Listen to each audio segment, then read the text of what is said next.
Ready? Okay. कौन सी भू आकृति पढ़ रहे? करेवा। करेवा भू आकृति का मतलब क्या होता है, ध्यान से सुने कि एक घाटी है जिसका नाम है कश्मीर घाटी। कौन सी घाटी? इस कश्मीर घाटी में झीलों के जो निक्षेप पाए जाते हैं या झीलों से बने निक्षेप क्या कहलाते हैं? करेवा। क्लियर बात है? क्या लिखाया मैंने कि भाई करेवा क्या है? कश्मीर जो घाटी है ना, इस कश्मीर की घाटी के अंदर झीलें बनती है और उस झीलों का जो निक्षेपण होता है, निक्षेपण का मतलब होता है जमाव, ऐसी आकृति को, ये एक भू आकृति बनती है। एक प्रकार की क्या है? भूमि की आकृति है। और ऐसी भू आकृति को क्या कहते हैं? करेवा भू आकृतियां। और कौन सी घाटी में बनती है? कश्मीर घाटी में। इसका मतलब कौन से हिमालय में बनती है? कई बार क्वेश्चन ये भी पूछा गया। अभी हाल ही के किसी एग्जाम में पूछा गया था क्वेश्चन कि कौन से हिमालय में बनती है, तो ये कश्मीर हिमालय में पाई जाती है। कौन से हिमालय में पाई जाती है? कश्मीर हिमालय में पाई जाती है। क्लियर? याद रह जाएगा? उतार लो, फिर आगे बढ़ते हैं। कश्मीर हिमालय में पाई जाती है।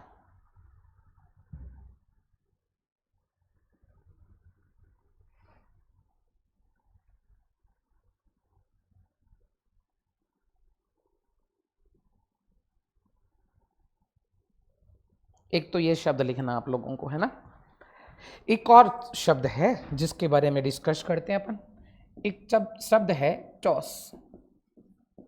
लगने में अजीब अजीब शब्द है दोनों ही, पर एग्जाम में पूछे जाते हैं। ये क्या है? मत कहना कि सर बर्गर पे लगाने खाने बर्गर पे लगा के। चलिए टमाटो सॉस है। लिखिएगा, क्या लिखोगे? हिमालय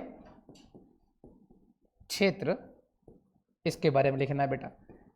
हिमालय क्षेत्र व शिवालिक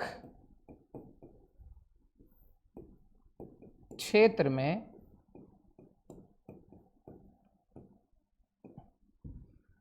चलने वाली, हिमालय क्षेत्र या शिवालिक क्षेत्र में चलने वाली अस्थायी धाराएं हैं।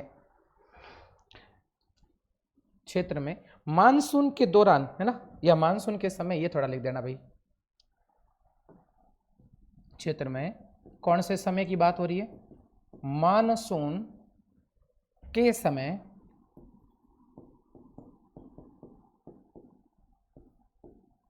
चलने वाली अस्थायी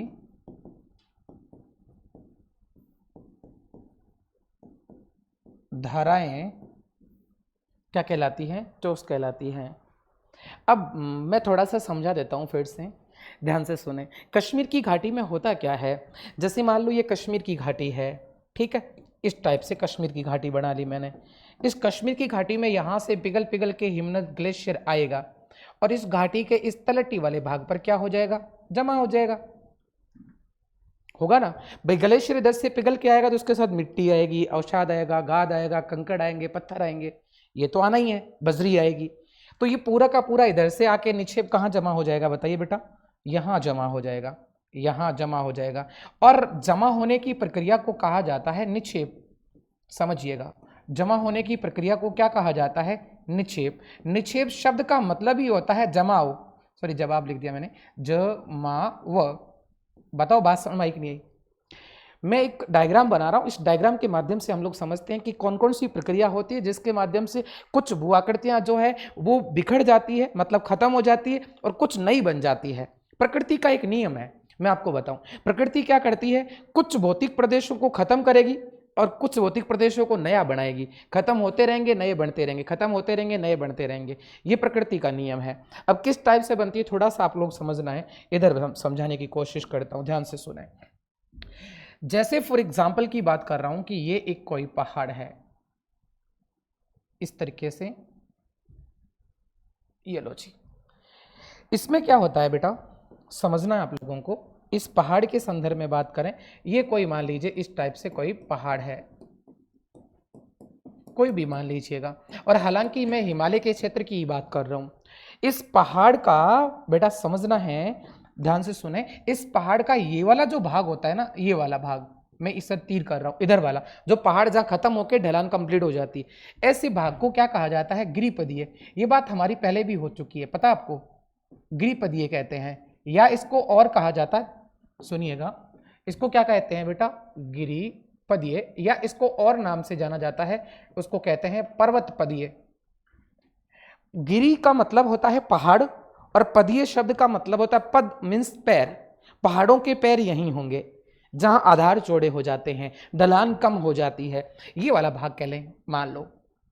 अब होता क्या है बेटा, ये पूरा का पूरा भाग आगे की तरफ है, अब समझिए मेरी बात को, ये धीरे धीरे समय के साथ भाग कमजोर होगा। होगा, क्यों होगा कमजोर? इसके ऊपर भौतिक क्रियाएं लगेगी, कुछ रासायनिक अभिक्रियाएं होगी। अब भौतिक क्रियाएं कौन कौन सी हो सकती है? ताप लगेगा, दाब लगेगा। अब पर्वत है तो कोई ढक के तो रखेगा नहीं, ताप तो लगना ही है।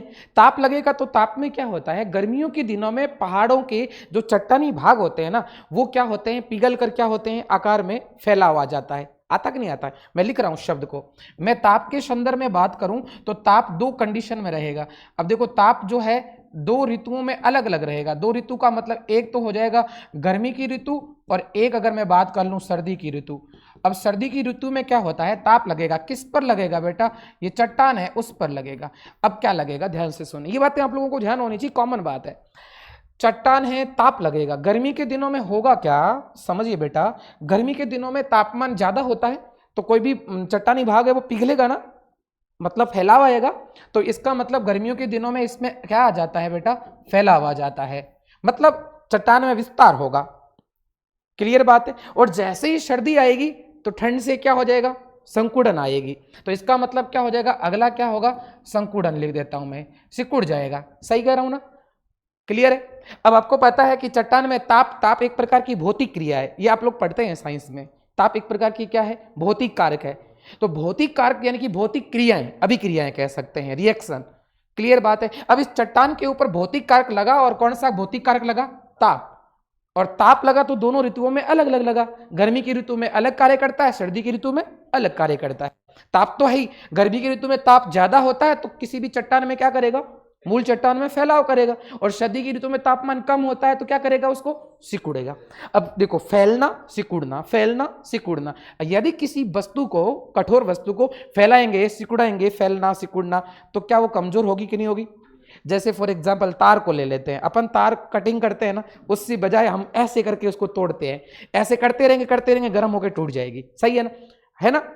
सिकुड़ना फैलाना, सिकुड़ना फैलाना, और टूट जाएगी। इस टाइप से ये पर्वत है ना, ये भी क्या हो जाते हैं, समय के साथ में धीरे धीरे कमजोर हो जाते हैं। ये किस क्रिया के कारण? भौतिक क्रियाओं के कारण।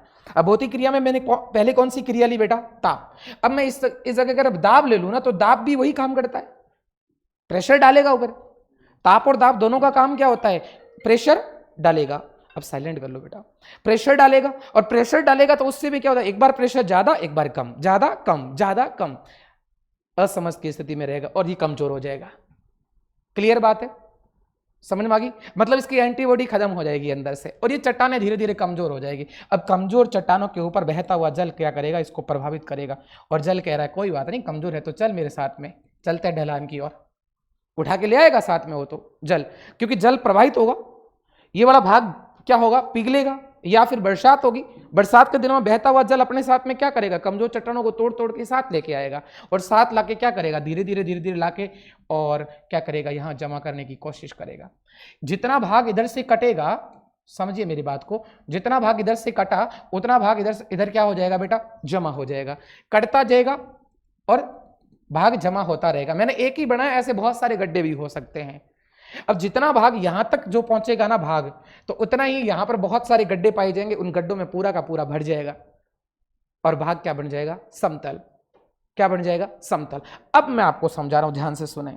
यदि, पहले समझिएगा, इसको मिटा देता हूं, समझना है बेटा। यदि क्या होता है, यदि इस भाग के साथ में बहकर यदि कोई कंकड़ पत्थर आएगा, तो बहकर आने को क्या कहता है, अच्छा ये कौन है बेटा, यहां पे बहता जल, और बहते जल को क्या कहा जाता है बताइए, आपको क्या कहते हैं, नदी। सही है, बहता हुआ जल अपने साथ में उठा के लेके आएगा कमजोर भाग को, कंकड़ पत्थर पेड़ पौधे जीव जंतु जो जो होगा बीच में उसको उठा के ले आएगा और आके क्या करेगा, इधर वाले भाग में जमा कर देगा, इधर वाले भाग में क्या हो जाएगा, जमा हो जाएगा इस तरीके से। और एक समय ऐसा होगा कि ये पूरा का पूरा भाग इस टाइप से एकदम समतल हो जाएगा और इससे तैयार होता है मैदान। उससे तैयार क्या होता है, मैदान। अभी बात करने वाला हूं जस्ट उसके बारे में, इसलिए मैं आपको ग्रिफ बना रहा हूं कि ताकि तुम लोग इसको बात को समझ पाए। क्लियर बात है। ये भाग कमजोर जो है टूट टूट के बहेगा। तो देखो मेरी बात सुनो, ये नदी के साथ में बहेगा तो बहने की प्रक्रिया को, अच्छा यहाँ टूटा है ना, तो टूटने की प्रक्रिया, यहाँ टूटा है ना कमजोर भाग, क्या हुआ बेटा, टूटा। और टूटने की क्रिया को भूगोल की भाषा में कहते हैं अपक्षय। याद रखना है बेटा इस बात का, शब्दों को पढ़ना है। भूगोल में किसी भी भौतिक भूभाग का या भौतिक प्रदेश का अपने ही स्थान पर टूटना क्या कहलाता है, अपक्षय। और यह अपक्षय हुआ है चट्टान का। क्यों हुआ अपक्षय, क्योंकि चट्टान कमजोर हो गई। अब इसमें मैंने तो एक ही बताई, दाब और ताप दोनों भौतिक क्रिया ही बताई, ऐसे रासायनिक क्रिया भी काम करती है। अब रासायनिक क्रिया कैसे काम करती है उसको भी समझाना है तो थोड़ा आप तो वापस गौर करना पड़ेगा। रासायनिक क्रिया किस टाइप से काम करेगी, ये कोई इसके ऊपर लगा हुआ पौधा है और पौधे की यहां फैली हुई है जड़ है, फैली हुई है, पहाड़ों के अंदर तो जाएगी, सीधी सी बात है। अब एक समय ऐसा आएगा कि पौधा इस जल के साथ में बहकर चला गया ऊपर से, तो पीछे क्या रहेगी, उसकी जड़ है। और समय के साथ जड़ें धीरे धीरे कमजोर हो जाएगी। क्यों, क्योंकि जब पौधा ही जिंदा नहीं तो जड़ें कहां से जिंदा रहेगी। अब मुझे एक बात बताइए, मान लीजिए यहां कोई पौधा था इस तरीके से, और कोई पौधा था और इसकी जड़ें फैली हुई है इस टाइप से, यहां पर भी कोई पौधा था और इसकी जड़ें फैली हुई है। अब ये जगह जगह पौधे हैं और इनकी जड़ें फैली हुई है। अब ये जड़ें क्या हो जाएगी, अंदर ही रहेगी और पौधा बहकर चला गया। ठीक है। अब जहां जहां, अब देखो छेद हुए कि नहीं हुए, अंदर अंदर का भाग तो जड़ों ने कमजोर कर रखा है पहले से। जब तक पेड़ था तब तक तो उसको बांध के रख रहा था, जिस दिन पेड़ गया उस दिन बांधने की प्रक्रिया खत्म, अंदर जीव है ही नहीं। अंदर क्या होगा पता है, अब समय के साथ में इसके साथ में क्या होगा, धीरे धीरे जल घुसेगा अंदर। नहीं घुसेगा क्या, घुसेगा ना जल, जहां जड़े गई हुई वहां जल जाएगा और जल जाके अंदर केमिकल रिएक्शन करेगा, उसे कहते हैं जलायोजन की प्रक्रिया। क्या कहते हैं, जलायोजन की। और जल गुल गुल के अंदर से कमजोर करके और ऊपर की चट्टानों को पूरी कमजोर कर देगा। चट्टानें पूरी खोखली हो जाएगी, खोखली होगी तो क्या होगी, कमजोर, कमजोर होगी तो क्या होगी, नदी के साथ बहकर आएगी। ऐसे भी टूटने की प्रक्रिया होगी। रासायनिक क्रिया भी कहते हैं इसको। कौन सी क्रिया कहते हैं, यदि जल के घुलने की प्रक्रिया जो होगी, जल हो सकता है, क्लियर बात है। और ऐसी प्रक्रिया को क्या कहते हैं, रासायनिक अभिक्रिया। इसके अलावा भी और कारक है, उसको कहते हैं जैविक क्रियाएं। जैविक क्रियाएं कैसे, यदि यहां कोई जीव जंतु भी बहे चलेंगे ना, तो भी अपने खुर के माध्यम से घर्षण करेंगे। जब जीव जंतु चलते हैं तो खुर के माध्यम से क्या करते हैं, घर्षण करते हैं। और घर्षण करके धीरे धीरे चट्टानों को कमजोर करेंगे। समय के साथ होगी, ऐसे अचानक होना नहीं है भाई। ऐसा नहीं कि बकरी चली और उसने चट्टानों को कमजोर कर दिया, ऐसा पॉसिबल तो नहीं है। पर समय के साथ धीरे धीरे चट्टानें कमजोर होगी, है कि नहीं बताइए। तो ऐसे कुछ जीव है, पेड़ पौधे जीव जंतु, रासायनिक क्रियाएं, भौतिक क्रियाएं, न जाने कितनी क्रियाएं, ये 3 प्रकार की क्रियाएं। वैसे तो कौन कौन सी हो जाएगी, इस पे लगेगी भौतिक क्रिया लगेगी, है कि नहीं बताइए। और कौन सी क्रिया लगेगी, रासायनिक क्रिया लगेगी। और कौन सी क्रिया लगेगी, अपन कह सकते हैं जैविक क्रिया लगेगी। कौन सी क्रिया लगेगी बेटा, जैविक क्रिया लगेगी। और इन क्रियाओं के माध्यम से चट्टानें क्या होगी बेटा, कमजोर होगी। और कमजोर चट्टानें बहकर किसके साथ आएगी, कमजोर चट्टानें अपनी ही जगह टूट जाएगी। और उस टूटने की प्रक्रिया क्या कहलाएगी, अपक्षय। याद रखना है, पहले प्रक्रिया कौन सी लगती है, अपक्षय। पहले क्रिया कौन सी होगी, अपक्षय। अपक्षय होगी तो अगली क्रिया जनरेट होगी, नहीं तो नहीं। मतलब यह है कि यदि कोई बच्चा अगर अपनी जगह बैठना सीखेगा तभी तो दौड़ेगा। सही है गलत है, एक स्टेप बाय स्टेप, एक अवस्था के अकॉर्डिंग काम करेगा तो फिर क्या होता है। अब आपको मेरे ख्याल से बात समझ में आ गई कि किसी भी चट्टान का अपनी ही जगह टूटना क्या कहलाता है, अपक्षय कहलाता है। क्लियर बात है। फिर क्या होता है, ध्यान से सुने मेरी बात को, समझना है। इसमें ज्यादा कोई जोर वाली बात नहीं है। यस, चलो जी। फिर क्या होता, मतलब ये टूटा हुआ भाग बहकर जल के साथ नीचे आ जाएगा। और जल के साथ बहकर आएगा तो बहना यानी क्या कहलाएगा, मतलब एक जगह से दूसरी जगह क्या हो गया, ट्रांसफर। ट्रांसफर को क्या कहते हैं, स्थानांतरण। ये हो गया इसका ट्रांसफर। और ट्रांसफर होने की प्रक्रिया कहलाती है बेटा अपरदन। और अपर्दन की परिभाषा मैंने आपको पहले भी करवाई थी। एक दिन मैंने कहा था अपर्दन का मतलब, मेघालय जब पढ़ाया था मैंने, याद आ रहा हो तो आपको, मैंने कहा मेघालय की पहाड़ियों में खूब बरसात होती है और मेघालय की भूमि का सर्वाधिक अपर्दन होता है, याद है। और उसमें मैंने आपको कहा कि अपर्दन का मतलब क्या होता है। अपर्दन का मतलब होता है कोई भी अपक्षित पदार्थ, कोई भी अपक्षित पदार्थ। अपक्षित पदार्थ कौन सा? टूटा हुआ पदार्थ, याद रखिएगा। अपक्षित पदार्थ का मतलब क्या हुआ? टूटा हुआ पदार्थ किसी भी कारक के माध्यम से, किसी भी कारक, अब तो कारक मैंने लिया बहता हुआ जल, और भी कारक हो सकता है, कोई जरूरी नहीं है ये कारक यही लागू हो। ध्यान से सुने, किसी भी अपक्षित पदार्थ का किसी कारक के माध्यम से एक स्थान से दूसरे स्थान पर जाने की प्रक्रिया क्या कहलाती है? प्रक्रिया या क्रिया अपर्दन कहलाती है। यदि कोई टूटा हुआ पदार्थ किसी कारक के माध्यम से, कारक अलग अलग होते हैं, मैं आपको यहां लिखवा देता हूं कारक कौन कौन से हैं। कारक नदी हो सकता है, कारक पवन हो सकती है, कारक कारक ध्यान से सुने, समुद्री तरंग हो सकती है, समुद्री तरंग हो सकती है, कारक हिमानी हो सकती है, ये आपको ध्यान रखना, ये कारक हो सकते हैं। 4 कारक है। नदी के साथ पर भी बहने की प्रक्रिया होगी। यदि नदी के माध्यम से यदि कोई अपक्षित पदार्थ एक स्थान से दूसरे स्थान पर जाएगा तो उसे अपर्दन कहा जाता है। यह बात मैंने ऊपर लिखी हुई है। नदी कारक होगा और नदी के माध्यम से यदि कोई अपक्षित पदार्थ एक स्थान से दूसरे स्थान पर ट्रांसफर होगा, हो रहा है ना, तो उस क्रिया को क्या कहते हैं? अपर्दन। और अपर्दन होगा ना तो जिन पदार्थों को उठा के लेके आएगी ना अपक्षित पदार्थ नदी अपने साथ में, उस पदार्थ का नाम क्या होगा पता है? अपक्षित पदार्थों को तो उठाया है उसने। अपक्षित पदार्थ तो अपनी जगह के पदार्थ होते हैं, सही है गलत है? अपक्षित पदार्थ किसको कहेंगे? अपनी ही जगह टूट कर रहे हुए हैं, कमजोर बन के रहे हुए हैं, ऐसे पदार्थों को क्या कहते हैं? अपक्षित पदार्थ कहते हैं। क्लियर बात है। लेकिन नदी अपने साथ अपर्दन करके लेके आएगी, और लेके आएगी तो अपने जल के साथ आएगी, तो उन अपक्षित पदार्थों को क्या कहा जाएगा? यदि वो जल के साथ बहकर आए तो उसे जलोढ़ कहते हैं।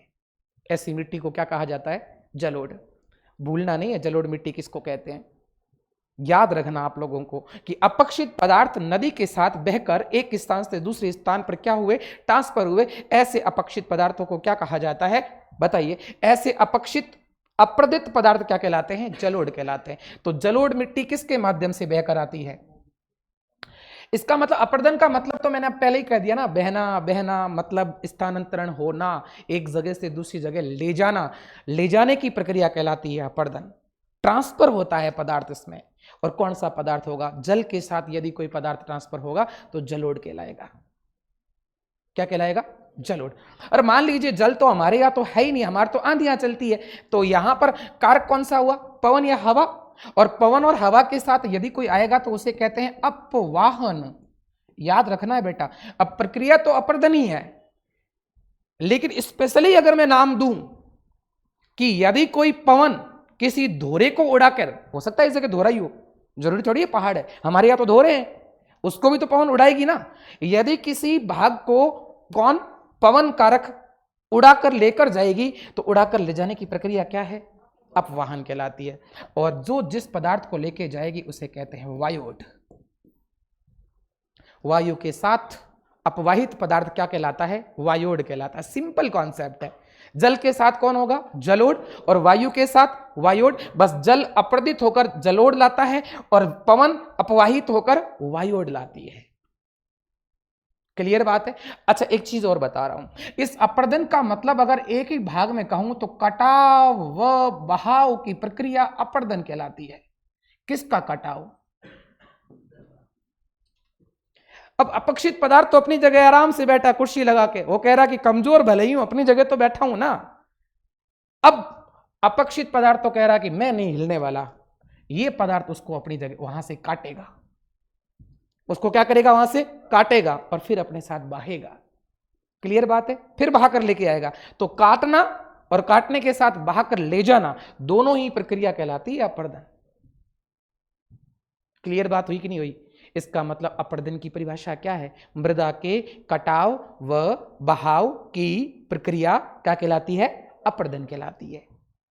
और अपर्दन के कारण भूमि का निम्नीकरण होता है। निम्नीकरण का मतलब क्या हुआ? भूमि खराब होती है, दरड़े हो जाएंगे बड़े बड़े, होगा ना, बहते हुए जल में सड़क से अगर मान लो हाइट पे कोई सड़क है और वहां जल बह रहा है ढलान की ओर, तो आधी सड़क को भी लेके जाएगा और दोहरे को भी काट के लेके जाएगी, तो उससे भूमि का क्या होता है, निम्नीकरण होगा। और साथ में हो सकता पेड़ पौधा कोई तो उसको भी उठा के लेके जाए साथ में, और लेके आई तो रही है। क्लियर बात है। अब बात आती है समुद्री तरंग की। अब समुद्री तरंग में मामला क्या होता है, समुद्री तरंग में सेम चीजें होगी, इसमें भी बेटा होता है अपर्दन। तटों का क्या होगा, तटों का अपर्दन होगा। क्या होगा, तटों का अपर्दन होगा। और इसकी मिट्टी भी हमेशा ध्यान रखना, इसकी भी मिट्टी जलोढ़ कहलाएगी। हालांकि इसकी मिट्टी को जलोढ़ भी कहते हैं, अवसाद भी कहते हैं। इसको क्या कहते हैं, जलोढ़ भी कहते हैं, अवसाद भी कहते हैं। क्लियर बात है, जलोढ़ भी कहते हैं, अवसाद भी कहते हैं। अच्छा, इसमें है ना अकेली काटने की प्रक्रिया होगी। और तरंग क्या करेगी पता, सीधी यहां से जाएगी। मान लीजिए सामने कोई तट है, इधर से तरंग निकलेगी। तरंग एक प्रकार का करंट है, मान लीजिए एक एनर्जी है, यहां से निकलेगी और सीधी जाके उस दीवार के मतलब सामने वाले तट के टकराएगी। टकराते टकराते धीरे धीरे इसको खोखला करेगी, और खोखला करेगी तो कटना स्टार्ट होगा वहां से भाग। फिर घूम के वापिस उसको उठा के लेके आएगी साथ में, और ले जाके उधर जगह जमा करेगी। ये तरंग का काम है। तो उसको काटेगी, जमा करेगी, काटेगी, जमा करेगी। तो काटना और जमा होने की प्रक्रिया, इसलिए इसको अपर्दन कहा जाता है। और लाए गए अवसाद होंगे, गाद कहलाएगा, अवसाद कहलाएगा। क्लियर बात है। ओके, अगला क्या है, हिमानी। और हिमानी से होने वाली प्रक्रिया कहलाती है उत्पाटन। यदि कोई बर्फ का ग्लेशियर, ध्यान से सुने, ये बड़ा सा बर्फ का ग्लेशियर अपने साथ में पूरे एक शिलाखंड को काटते हुए बहाकर लेकर आ गई, तो उसे कहते हैं उत्पाटन। क्या कहते हैं, उत्पाटन। और उत्पाटन प्रक्रिया से लाए गए भाग जो होते हैं, उस भाग को कहते हैं, पदार्थ को कहते हैं हिमोड। इस तरीके से नदी काम करती है, इस तरीके से ये कारक काम करते हैं। और किसी भी भौतिक भूभाग को क्या करते हैं, एक जगह अपक्षित पदार्थ को क्या करेंगे, अपर्दन। तो बताओ मुझे, अपक्षय और अपर्दन दोनों बातें समझ में आई कि नहीं आई? क्लियर बात है। अपर्दन मैंने तो सिर्फ नदी का बताया, बट उसके साथ में 3 और बता दिए मैंने, कि बाय द वे कभी कोई पूछ ले तो आप लोगों को जानकारी होनी चाहिए कि क्या जल अकेला अपर्दन करता, ना, वायु भी करता है, समुद्री तरंग भी करती है, हिमानी भी करती है। और हिमानी करेगी तो हिमोड लाएगी, जल करेगा तो जलोढ़ लाएगा, और वायु करेगी तो वायुओड लेके आएगी। और अगर समुद्री तरंग करे तो उसको जलोढ़ भी कह सकते हैं और अवसाद गाद भी कह सकते हैं। क्लियर बात है।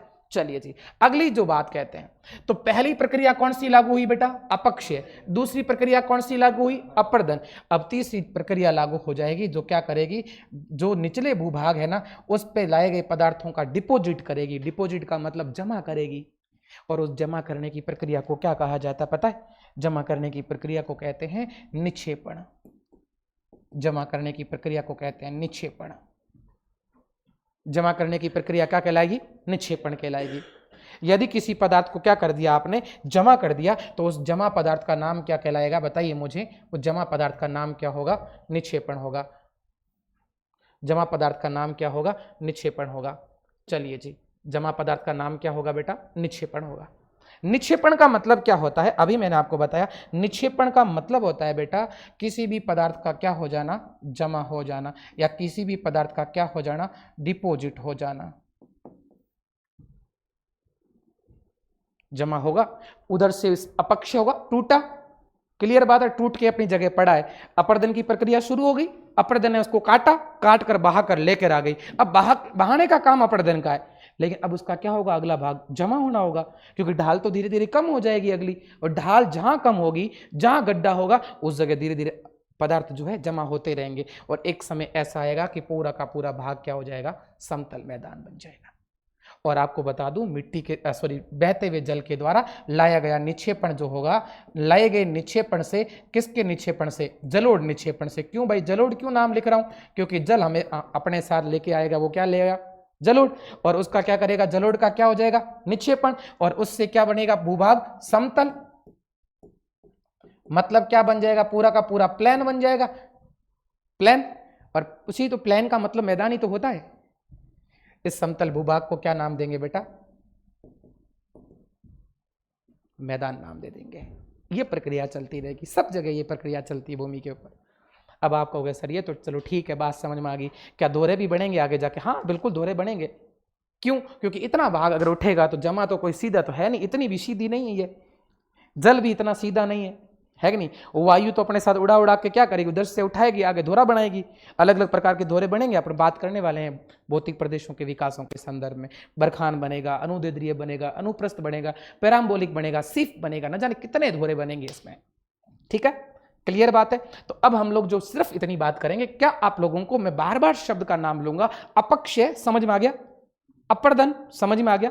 अपर्दन का मतलब ये होता है बेटा, अपर्दन कह सकता हूं, उत्पाटन कह सकता हूं, अपवाहन कह सकता हूं, तीन शब्द तो कह सकता हूं ना, बात उनकी सबकी एक ही है, बट अलग अलग कारकों के पीछे वो नाम जोड़ते हैं। वायु के साथ अपवाहन होगा, जल के साथ अपर्दन होगा, और हिमानी के साथ उत्पाटन होगा। काम वही है, शब्द एक ही, मतलब नाम भले ही अलग अलग है, काम प्रक्रिया उसकी सबकी एक ही होगी। क्लियर। तो अपक्षय, अपर्दन, निक्षेपण, क्लियर बात है। ओके। और एक बात और बता रहा हूं, कई बार क्या होता कि पूरी की पूरी परत है ना खिंचकर नीचे आ गई। क्यों? कमजोर थी, खूब बरसात हुई और अचानक बरसात हुई तो परत पूरे ऊपरी व भाग को समझ में नहीं आया कि करना क्या है, और पूरी की पूरी खिंचक के सीधी नीचे आ गई। अपनी भाषा में अपन कह दुड़ गई, है ना। पूरी अगर आ जाए तो उसको क्या कहा जाता है, ये भी एक क्वेश्चन आता है, उसे कहते हैं परत अपर्दन। बेटा कुछ भी नहीं है, शब्दों का ध्यान रखना है कि ऐसी प्रक्रिया को क्या कहते हैं, परत अपर्दन। ठीक। क्यों? क्योंकि ऊपरी भाग कमजोर होगा, और कमजोर होगा तो क्या करेगा, जल का ऑब्जर्व, मतलब उसको क्या करेगा, अवशोषित करेगा जल को, और जल को अवशोषित करके ग्रहण करके ग्रहण करके ग्रहण करके इतना भारी हो जाएगा कि अब उससे रहा नहीं जाएगा, और ढाल गुरुत्वाकर्षण बल के कारण सीधे ढाल में आएगा और पूरी की पूरी परत नीचे आ जाएगी। ध्यान रखना इस बात का। पर एक बात और बता रहा हूं, इसके जैसा एक और प्रक्रिया होती है भूस्खलन, वो थोड़ी अलग है, वो थोड़ी अलग है, वो भी बारिश के कारण ही होता है भूस्खलन। भूस्खलन भी हो सकता है, एक और शब्द आता है पंख स्खलन। अब मैं आपको बता रहा हूं, स्खलन का मतलब होता है ऊपरी भाग से निचले भाग पर किसी भी पदार्थ का, पूरी चट्टान का ढह जाना। ठीक है। भूस्खलन में तो क्या होगा, कंकड़ पत्थर रेत जो भी होगा वो पूरी की पूरी खिंचक के नीचे आएगी। क्लियर बात है, उसे कहते हैं भूस्खलन। अकेली सिर्फ परत के रूप में आएगी तो उसे क्या कहते हैं, परत अपर्दन। और भूस्खलन में पूरा भाग आ जाएगा। पंख स्खलन में क्या होगा पता है, कादा आएगा, कादा। पंख शब्द का मतलब होता है अपनी भाषा में को कादा, समझ रहे मेरी बात को, गाद होता है उसमें, और पंख स्खलन होता है। और आपने तो अभी हाल ही में पढ़ा होगा, दराली गांव में बादल फटने के कारण आपको पता निचले वाले भाग में सारे के सारे लोग मलबे में दब गए थे। मलबे का मतलब इनके साथ में, इन दोनों के साथ जो आएगा ना उसके मलबा कहा जाता है। क्या कहा जाता है, पदार्थ जो आएगा ना उसको मलबा कहा जाता है। ठीक है, ये बातें आप लोगों को ध्यान होनी चाहिए। तो कितनी बात पढ़ी अपन ने, अपर्दन, सॉरी अपक्षय, अपर्दन और निक्षेपण। अब बार बार अगर मैं निक्षेपण का नाम लूं और आपके जहन में ये आ जाए कि क्या होता है, तो कोई मतलब नहीं रहा आपके दिमाग। अब मैं कहूंगा आगे जाके, क्या कहूंगा पता है, उत्तर के विशाल मैदान का निर्माण नदियों के द्वारा लाए गए अवसादों के निक्षेपण से हुआ है। ये शब्द कहूंगा, नदियों के द्वारा लाए गए अवसादों के निक्षेपण से।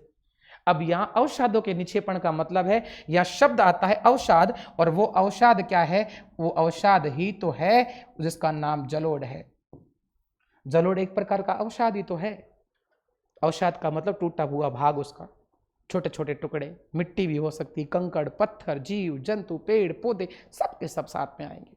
और तभी तो इस मैदानी भाग में क्या होता है, पेड़ पौधे जमा हो जाएंगे, और जमा होंगे तो आपको पता है कि कौन से जमा होंगे, जैव पदार्थ जमा होंगे। और जैव पदार्थ जमा होते हैं तभी क्या होता है पता आपको, जैव पदार्थों में पाया जाता है ह्यूमस, और जैव पदार्थों में इनके सड़ेंगे गलेंगे और क्या बन जाएंगे पता है, ये बन जाएंगे जैविक ईंधन। क्या बनेंगे, ईंधन के रूप में बन जाएंगे। क्यों? क्योंकि इस पर क्या लगेगा, ताप और दाब लगेगा, और ताप और दाब के कारण कोयला, पेट्रोलियम, प्राकृतिक गैस बन जाएगी। ये भी पढ़ने वाले आगे। क्लियर? ये दबेंगे तभी तो बनेंगे, वरना थोड़ी ना। जीव जंतु, ये पेट्रोल वगैरह यूज करते हैं ना, फटफटिया चलाते हैं ना, वो सब के सब जीव जंतु पेड़ पौधों के जमा अवशेष ही है। न जाने कितने पेड़ पौधे दबे होंगे, जीव जंतु, तब जाके ये बने, ऐसे नहीं बने, ध्यान रखना। ये पेट्रोल और कोयला हम लोग जो यूज करते हैं ना, वो सब के सब पेड़ पौधे जीव जंतु के दबने के कारण उनका क्या हुआ, सड़े गले, अपघटन हुआ। अपघटन होने के बाद में उसके ऊपर ताप और दाब लगा, और ताप और दाब के कारण उसका अलग अलग प्रकार लिया। जिस पर ताप कम लगा तो कोयला बन गया, थोड़ा और लगा तो क्या बन गया, पेट्रोलियम, और थोड़ा और लगा तो बन गई प्राकृतिक गैस। इस ताप और दाब के कारण ही बने।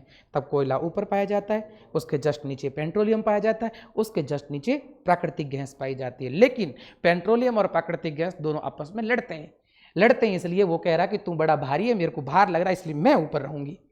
इसलिए पेट्रोलियम के ऊपर प्राकृतिक गैस रहती है हल्की होने के कारण। ठीक है, चलो ये बातें भी आगे करेंगे। क्या यहाँ तक आपको बात समझ में आई? अपक्षय, अपर्दन और निक्षेपण कंप्लीट है, कोई दिक्कत नहीं।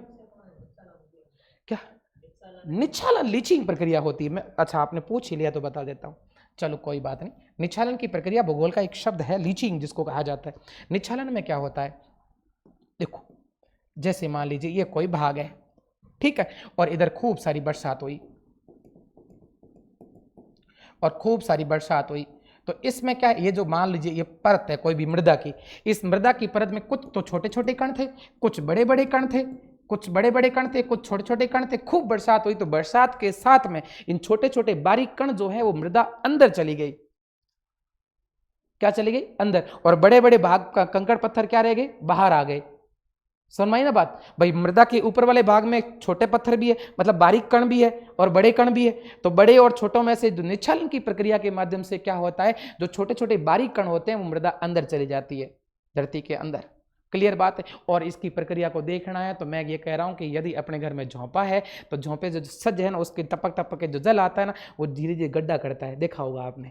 तो उसमें बजरी वाले भाग होते हैं ना, बड़े बड़े कण ऊपर रह जाते हैं, छोटे छोटे कण गायब हो जाते हैं। अपने को लगा कि बहकर चले गए, बहकर चले नहीं गए, धरातल के अंदर चले गए। इस प्रक्रिया को कहते हैं निच्छालन की प्रक्रिया, लीचिंग कहते हैं। क्लियर बात है? जहां सर्वाधिक वर्षा और सर्वाधिक सिंचाई के कारण से समस्या होती है।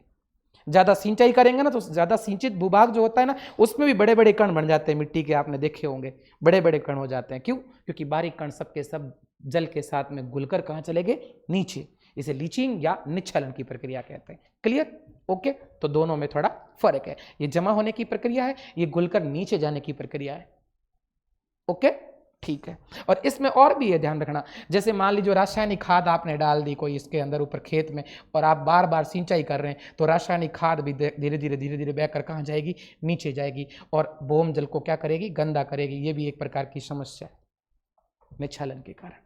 जो भी आपने डाली, यूरिया खाद जो भी डाली आपने, कीटनाशक दवाइयाँ भी डाल दी, लेकिन कीटनाशक दवाइयों को निच्छालन की प्रक्रिया के माध्यम से जल क्या करता है? गुल गुल के नीचे लेके जाता है, और नीचे वाली मृदा की परत को क्या करेगा? खराब कर देता है। मृदा की परत तो खराब होती ही होती है, साथ में नीचे पाया जाने वाला ग्राउंड वाटर जो होता है वो भी धीरे धीरे खराब हो जाता है, क्योंकि इसमें जो भी एसिड होगा वो नीचे चला जाएगा। क्लियर? ये आप जो प्रक्रिया कह रहे हो इसका नाम ये आपने जो कहा वो ये है, निच्छालन। ओके, चलो पढ़े आगे। अपन अब सीधा पॉइंट लेंगे। हिमालय मैंने कंप्लीट कर दिया आपके।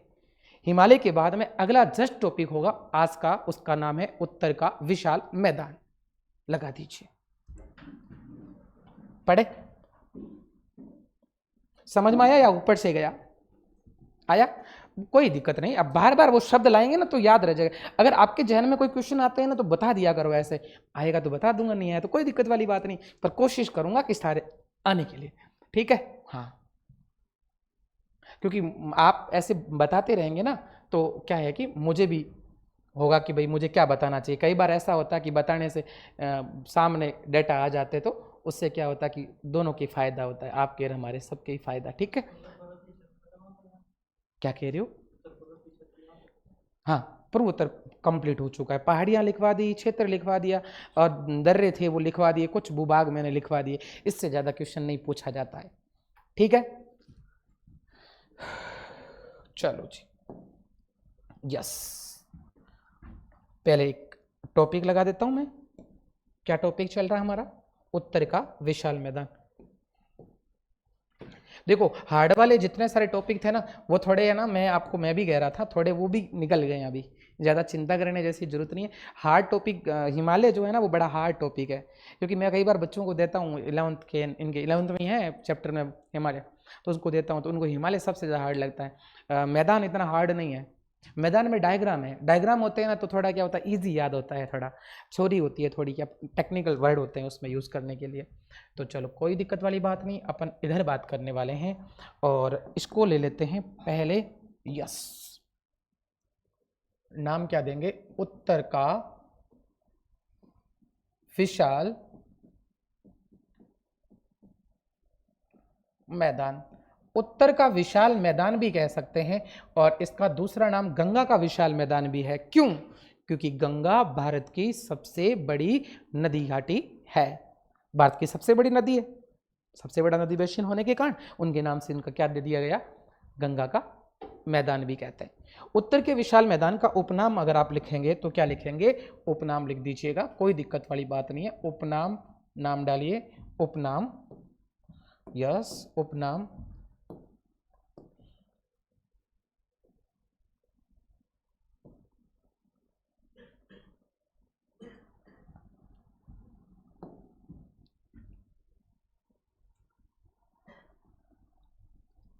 उपनाम में लिखो, क्या लिखोगे, गंगा का विशाल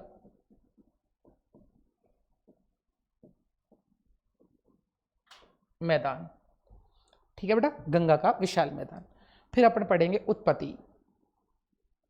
अब उत्पत्ति में आप शम को पता होगा, मैंने अभी आपको बताया। उत्पत्ति में क्या लिखेंगे आप,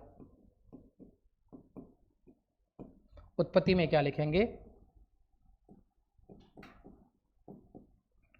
नदियों के द्वारा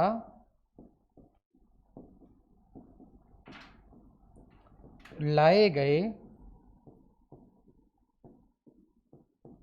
जलोढ़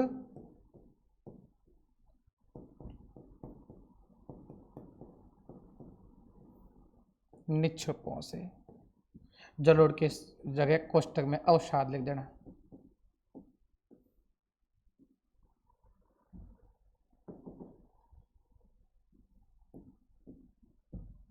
सही है ना, अवसाद जलोढ़ एक ही बात है ना। मैंने पहले इसलिए आप लोगों को सारी चीजें बताई, मैंने कहा फिर तुम नहीं कहेंगे सर ये क्या हो गया। उतारो आराम से, फिर आगे बात करते हैं, समय पढ़ेंगे और इसका।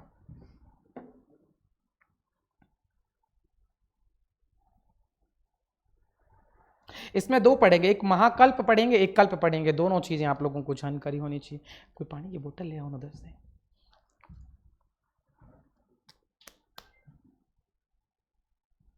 ओके चलो, हम उत्पत्ति पढ़ते हैं इसकी।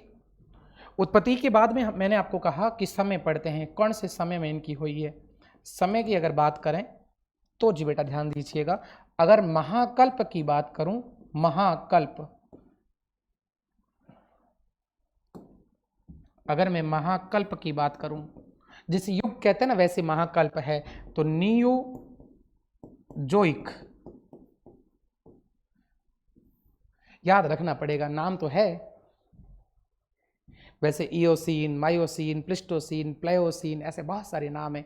एरा है तो याद करने पड़ेंगे भाई। नियोजोइक, ये याद करना है आप लोगों को, ठीक है। अगर महाकल्प कहे तो वो, और कल्प कह दे, मतलब महाकल्प का छोटा भाग कल्प है, तो उसको कहते हैं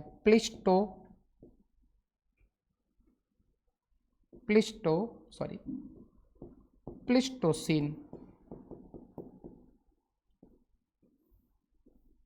प्लिस्टोसीन याद रखना पड़ेगा, प्लिस्टोसीन।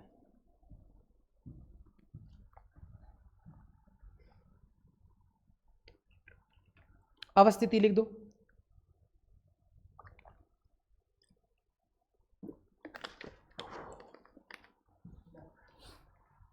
बहुत ज्यादा वाला अवस्थिति लिखो। अवस्थिति का मतलब होता है कि भाई ठिकाना कहाँ है उसका, अवस्थिति का मतलब।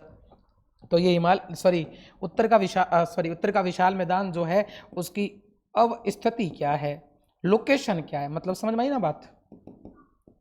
लोकेशन अगर हम बात करें तो लोकेशन इसकी कहाँ है, याद रखिएगा बेटा, ध्यान से सुने, थोड़ी सी बात को समझना है कि यहां से अगर मैं बात करूं तो ये वाला प्रदेश जो है ये अपना प्रायद्वीपीय पठार है। कौन सा है बेटा, प्रायद्वीपीय पठार, पता है ना, अगला वही, इसको ही लेने वाले हैं, अगले इसकी ही बारी है, ठीक है, प्रायद्वीपीय पठार। और अगर बात करूं तो ध्यान से सुनो, हम लोगों ने इस टाइप से पढ़ा था, ऊपरी भाग जो है ये मान लीजिएगा, इधर इस भाग का नाम था, क्या था, हिमालय, क्लियर है। और इन दोनों के बीच में कौन पाया जाता है, यह है पूरा का पूरा उत्तर का विशाल मैदान। हाँ अरावली है बिल्कुल पास साथ में, अपन इसके बारे में बात करेंगे, कोई दिक्कत वाली बात नहीं, लेकिन फिर भी आप लोगों को ध्यान रखना है कि ये जो पूरा भाग है, अच्छा इस भाग को भी छोड़ना है, ठीक है, ये भाग इसके साथ है प्रायद्वीपीय पठार, ये जो भाग है इसके ऊपरी ऊपरी का उत्तर का विशाल मैदान है। इसका मतलब इसके उत्तर के विशाल मैदान के उत्तर में कौन है? हिमालय। अगर इसके अकॉर्डिंग बात करें, अगर इसका हवाला दें तो, नहीं तो अपन ऐसा भी लिख सकते हैं कि भाई उत्तर का विशाल मैदान जो है, ध्यान से सुने, उत्तर का विशाल मैदान जो है वो हिमालय के दक्षिण में स्थित है। क्या सही कह रहा हूं गलत कह रहा हूं? हिमालय के कहां है? नहीं आ रहा समझ में क्या? देखो वापस लिख रहा हूं कि उत्तर का विशाल मैदान हिमालय के कहां स्थित है? दक्षिण में। जबकि उत्तर के विशाल मैदान के हिमालय कहां है? हिमालय उत्तर में और हिमालय के ये दक्षिण में। ये तो बात समझ में आ गई ना? हिमालय के कहां है? दक्षिण में। जबकि प्रायद्वीपीय पठार के कहां है?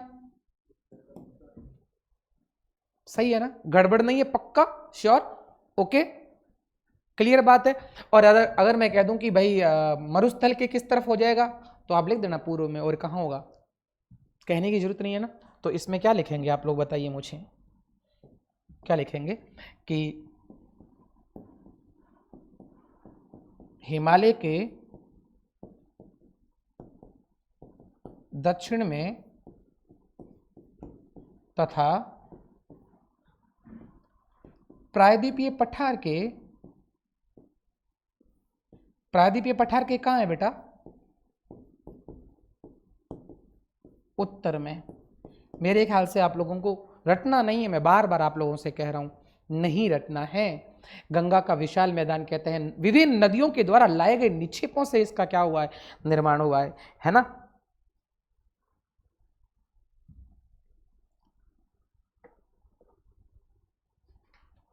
बताओ यहां तक बात समझ में आई कि नहीं आई? क्लियर? और पढ़े? चलो जी ओके।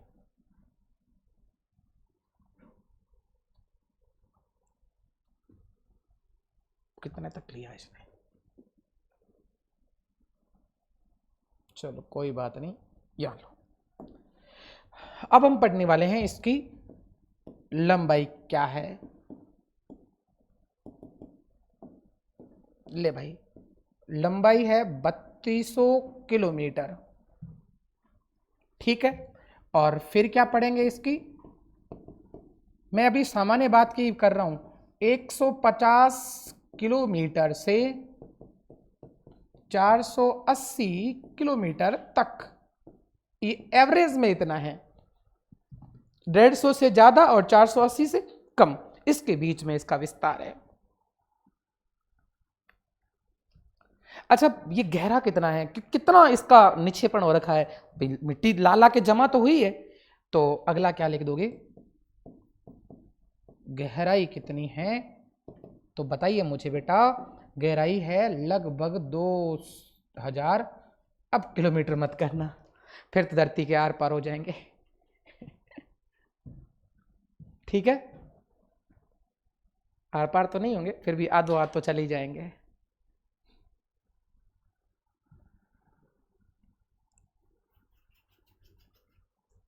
और एक और थोड़ा ध्यान रखना है, क्षेत्रफल मैंने लिखवाया था लगभग 7 लाख वर्ग किलोमीटर, याद है? क्षेत्रफल लिख दो भले यहाँ पे, क्या लिखोगे?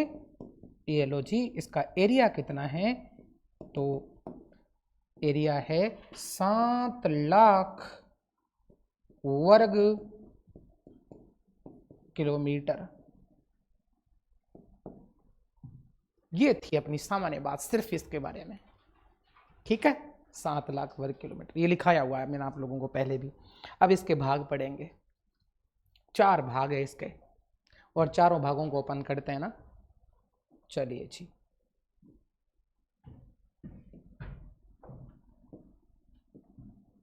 पहले नाम लिखाऊं क्या 4 भाग के? 4 भागों को यहां भर देता हूं और फिर अगला पेज ले लूंगा इसका, ठीक है। 4 भागों को भर दें। 4 भागों में सबसे पहला भरेंगे राजस्थान का मैदान। चलो जी, सबसे पहला भरेंगे, इधर से बात करेंगे। इधर ये एक पर्वत आ गया, ब्राउन कलर का आ गया, चलो एक पर्वत आ गया। यहाँ एक पर्वत है इस तरीके से, यहाँ मान लीजिए अपन ये पर्वत है, इस पर्वत के इधर वाला जो भाग है वो मरुस्थल है, लेकिन कुछ भाग जो है वो मैदान भी है, और ऐसे मैदान को राजस्थान का मैदान कहा जाता है। कौन सा मैदान कहते हैं? राजस्थान का मैदान। तो 1 नंबर पॉइंट की बात करें, ध्यान दीजिएगा, किसका मैदान करेंगे? यहां पर करेंगे राजस्थान का मैदान।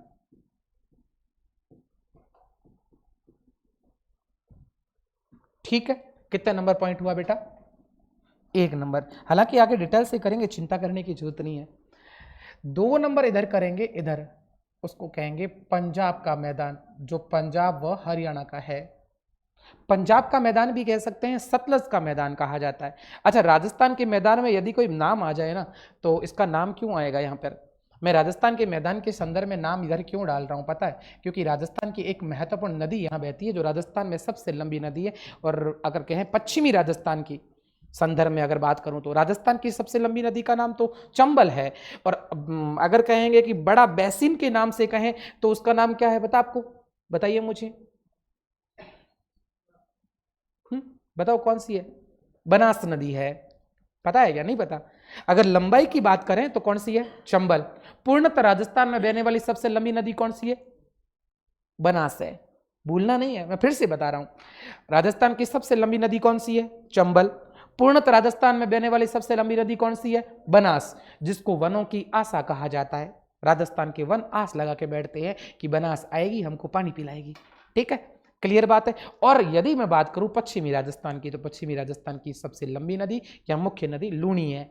कौन है? अपने वाली लूनी है। ठीक है, चलो, तो दूसरा मैदान कौन सा कहलाएगा? ये पंजाब जो हरियाणा दोनों के बीच का मैदान है, इसलिए इसको नाम दे दीजिए, 2 नंबर डाल दीजिएगा, इसका नाम डाल देना है सतलज का मैदान।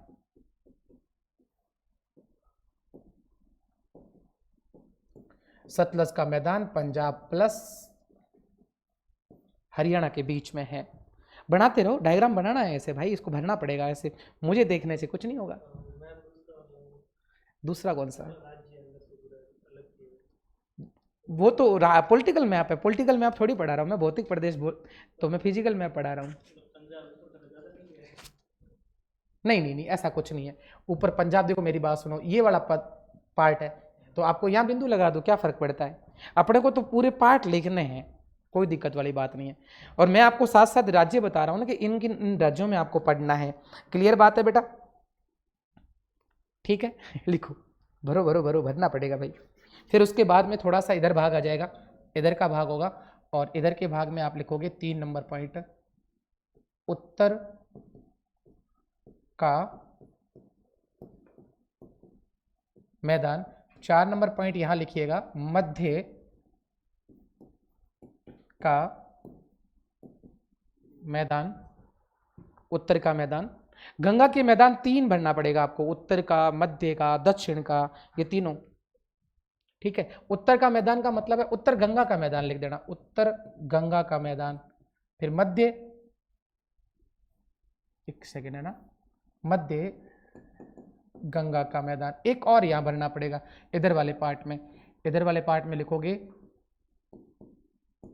दक्षिण गंगा का मैदान। इसका मतलब गंगा के मैदान के 3 पार्ट है, उत्तर, मध्य, दक्षिण। पूरा बनाने की जरूरत नहीं है, ऊपरी ऊपरी पार्ट ही बनाओ ना आप लोग। अरे ऐसे ही डायग्राम डाल दो ताकि थोड़ा समझ में आ जाए क्या है क्या नहीं है। और इधर वाला जो भाग होगा,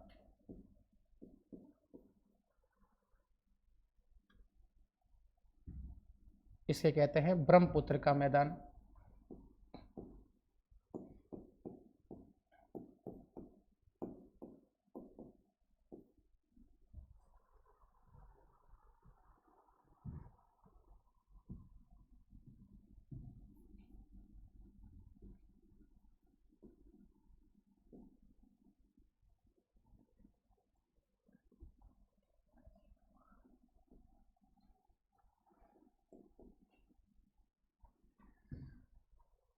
ठीक है, पहला कौन सा है? राजस्थान का मैदान, दूसरा सतलज का मैदान, तीसरा गंगा का मैदान। और गंगा के मैदान में भी 3 भाग है, उत्तर का, मध्य का, दक्षिण का, और चौथा है ब्रह्मपुत्र का मैदान।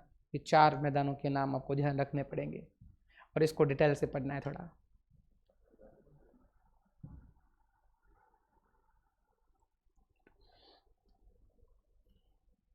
कोई बात नहीं, जैसा बनता वैसे। अगर इसमें नहीं बन रहा है तो रोक लेना, और आप लोग चाहो तो अच्छा कबूतर बना लिया, चलो चाहो तो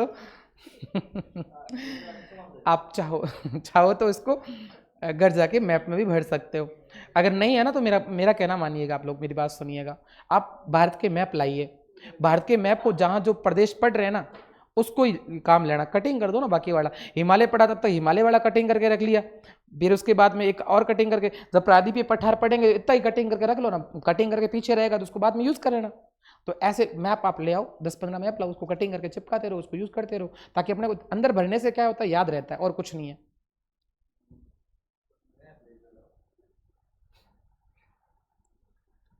चलो मैं आगे बढ़ रहा हूँ।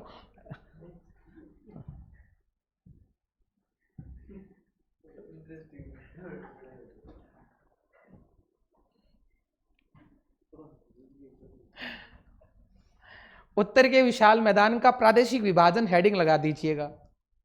मैं आगे लिख रहा हूं, चिंता करने की जरूरत नहीं है आप लोगों को। उत्तर के विशाल मैदान का प्रादेशिक विभाजन।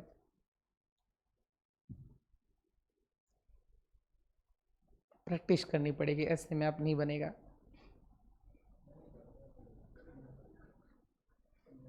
हाँ प्रैक्टिस डालोगे तो बन जाएगा। मैं जब भी पढ़ाता हूँ बोर्ड पे बना के पढ़ाता हूँ। अब ये तो ठीक है, अपने पास हैं सुविधाएं हैं, संसाधन है, तो यूज ले रहे हैं। उससे क्या होता है, थोड़ा जल्दी याद रहता है। ले लूँ आगे, नेक्स्ट लूँ, चलो गुड, ओके कोई बात नहीं। हाँ ये थोड़ा बहुत तो पता भी होना चाहिए ना, क्या दिक्कत है भाई। पहले मेरे ये था, आज सुधार हुआ, ऐसे धीरे धीरे होगा, समय के साथ होगा। चलो जी, हाँ फिर भी ठीक है। अब लिखिएगा, उत्तर के विशाल मैदान का प्रादेशिक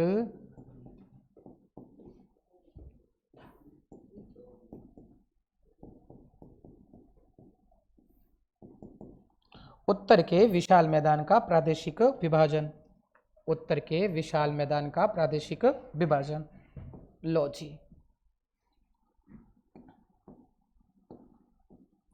उत्तर के विशाल मैदान का प्रादेशिक विभाजन।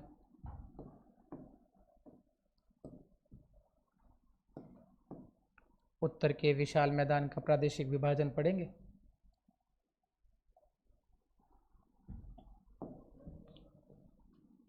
उत्तर के विशाल मैदान का प्रादेशिक विभाजन, 1 2 3 4 ये 5 यहाँ पे कर लिया। ध्यान से सुने मेरी बात को, इसको ओपन करते हैं वापिस। उत्तर के विशाल मैदान का पहला पार्ट आएगा राजस्थान का मैदान। राजस्थान का मैदान। अच्छा, उत्तर के विशाल मैदान को कितने भागों में बांटा गया बेटा? 4, और 4 में पहला किसका आएगा? राजस्थान का। दूसरा सतलज का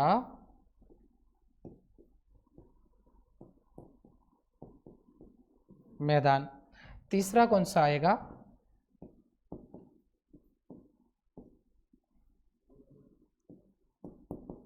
गंगा का मैदान। और चौथा कौन सा आएगा बताइए मुझे? ब्रह्मपुत्र का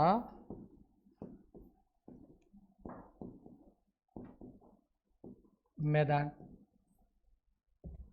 उतार लो, अब तो कोई दिक्कत नहीं है ना?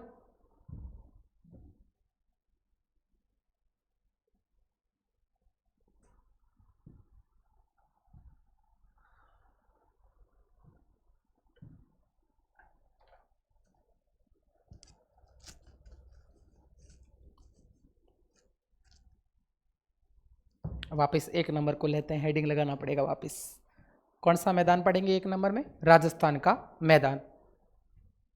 समझ में आ रहा है या ऊपर से जा रहा है भाई? है समझना, एक बार घर से पढ़ना पड़ेगा, एक नहीं कई बार पढ़ना पड़ेगा, तब जाके याद रहेगा, ऐसे याद थोड़ी रहता है? भूगोल है भाई। या तो डब्बे गोल या भूमि गोल या भूगोल। पर मतलब बाकी सब्जेक्ट से जहाँ तक मैं मानता हूँ थोड़ी इंटरेस्टेड है रियल में। नहीं तो तुम सन, अभी सन कहाँ है? अभी मैं अर्ली मॉर्निंग की क्लास ले रहा था एएनएम की, और उसमें कंप्यूटर पढ़ा रहा था, उसमें मैं कंप्यूटर का इतिहास पढ़ाया था। और कंप्यूटर के इतिहास में जितने सारे कंप्यूटर को बनाने वाले जिनने काम किया, कंप्यूटर के इतिहास जो रहा है उसमें सब के सब नाम जो है वो अंग्रेजों का ही है, हमारा कोई नाम ही नहीं आ रहा उसमें।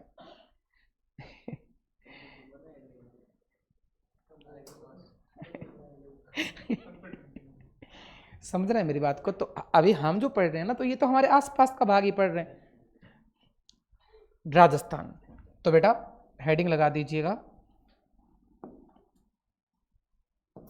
हम जो पढ़ने वाले हैं वो नंबर 1 पढ़ेंगे। और वो नंबर 1 कौन सा पढ़ेंगे? राजस्थान का मैदान। और राजस्थान के मैदान की अवस्थिति पढ़ेंगे। अवस्थिति कि भाई राजस्थान का मैदान कहाँ से कहाँ तक है। राजस्थान के मैदान की बात करूं तो ये अरावली पर्वतमाला के, अरावली पर्वत माला के पश्चिम में अंतरराष्ट्रीय सीमा तक,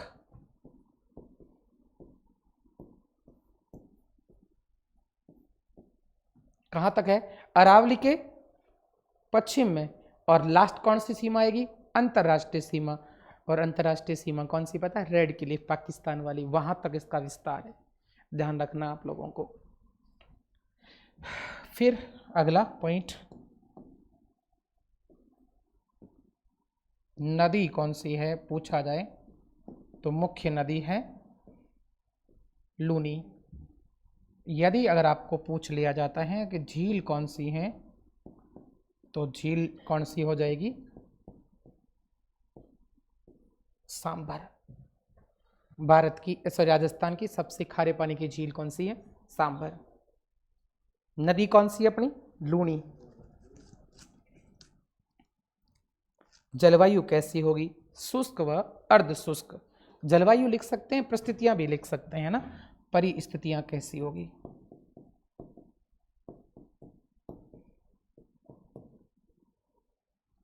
परिस्थितियों के संदर्भ में पढ़ें तो परिस्थितियां कैसी होगी? शुष्क व, सॉरी,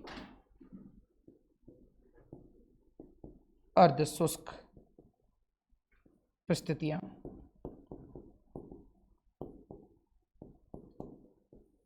शुष्क व अर्ध शुष्क मतलब शुष्क भी है और अर्ध शुष्क भी है, दोनों बातें पढ़नी है। अब आप कहोगे सर शुष्क अर्ध शुष्क दोनों कैसे हैं, उसके बारे में पढ़ाता हूं मैं आप लोगों को, सुनिए।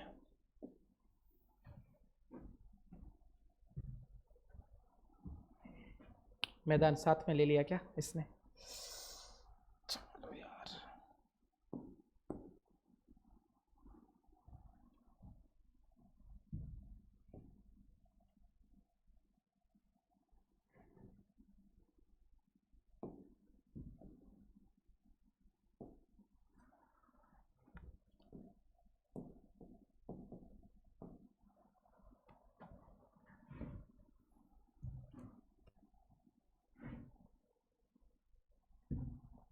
ओके चलो,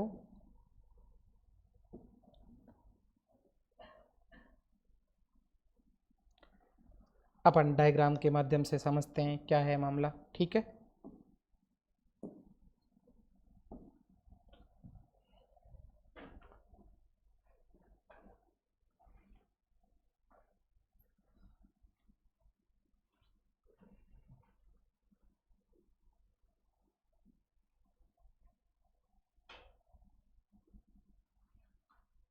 ये राजस्थान के संदर्भ में बात करें और राजस्थान के संदर्भ में बात करें तो यहाँ जो राजस्थान का भूभाग रहेगा, इधर जा रही है अपनी अरावली पर्वतमाला। ठीक है, और अरावली पर्वतमाला में आप लोगों को समझना है, इधर जो है ना एक इसको अलग करने वाली एक रेखा है, ये दो भाग को, मतलब मैंने अभी तो कहा इसके पश्चिम की ओर उसका मैदान है, इसको अलग करने वाली दो रेखा है।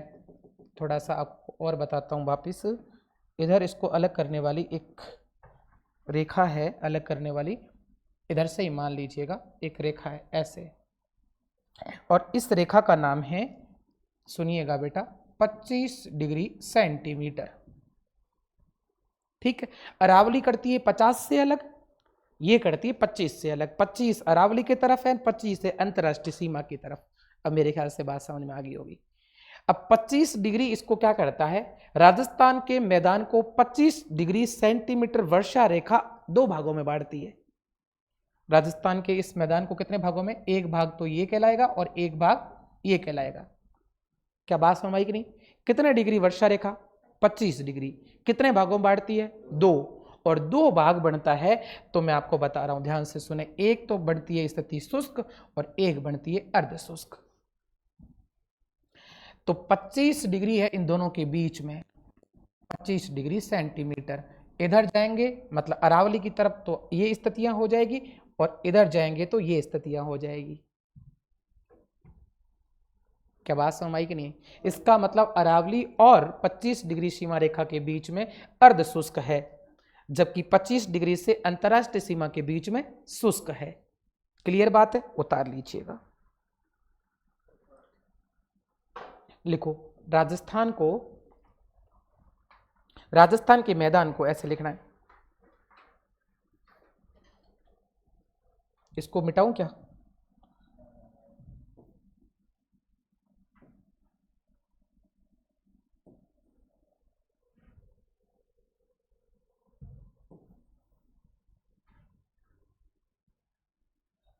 ओके, चलो मैं अगली लाइन लिख रहा हूं, यहां लिख रहा हूं,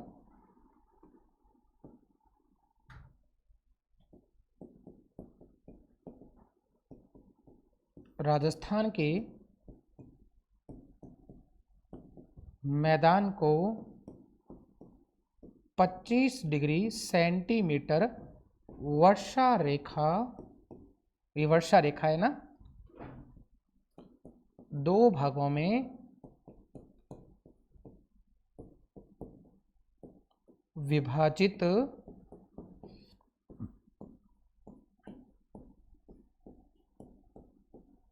करती है। दो भाग कौन कौन से हो जाएंगे, एक शुष्क प्रदेश और एक अर्ध शुष्क प्रदेश। उतार लीजिएगा ऐसे।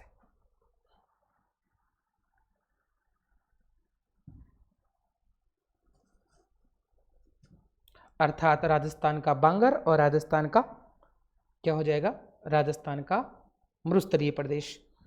देखो अब ध्यान से सुने मेरी बात को, शुष्क प्रदेश और अर्ध शुष्क प्रदेश दोनों के बीच की बात कर रहा हूं मैं।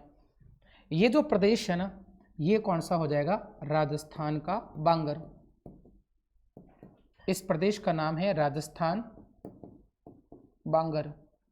सुनना है, समझना है, यदि इसको आपने समझ लिया ना तो आपको बात समझ में आ जाएगी।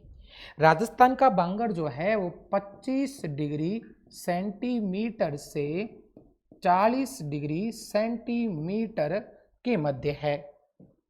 इट मीन्स अरावली से 25 डिग्री सेंटीमीटर तक है। और इस प्रदेश का नाम क्या है, ध्यान से सुने, इस प्रदेश को कहते हैं मरुस्थलीय भाग।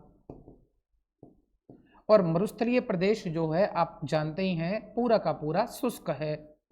और मरुस्थलीय प्रदेश जो है वो कितना डिग्री है, तो आपको ध्यान रखना है कितने डिग्री, 25 डिग्री सेंटीमीटर से अंतर्राष्ट्रीय सीमा तक,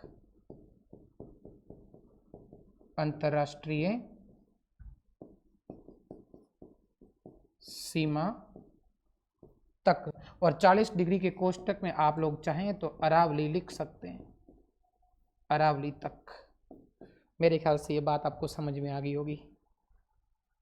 ठीक है, लिख लीजिएगा। अंतरराष्ट्रीय सीमा तक भी लिख सकते हैं और 25 डिग्री सेंटीमीटर से कम भी लिख सकते हैं।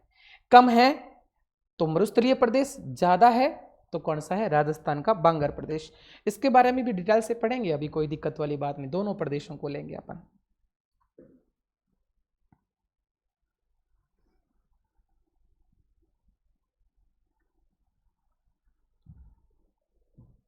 डिटेल से भी करवा दूंगा, एक बार आप इतना उतार लो।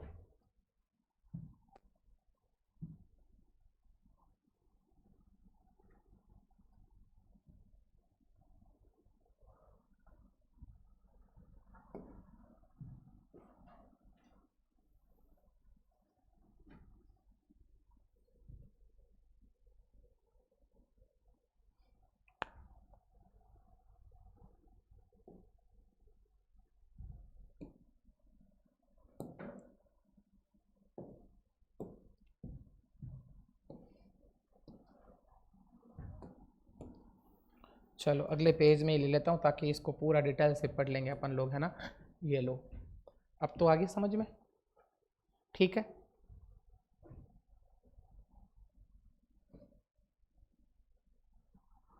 अब इसको समझाता हूँ मैं आपको। दोनों प्रदेशों को डिटेल से पढ़ते हैं।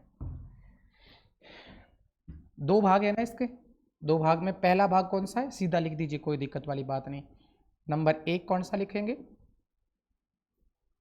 उधर का ही ले लेते हैं, राजस्थान। पहले ये लिया तो यही ले लें, कोई दिक्कत नहीं। मरुस्थलीय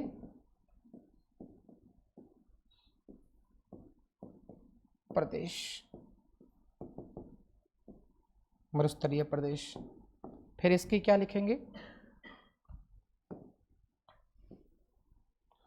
अवस्थिति।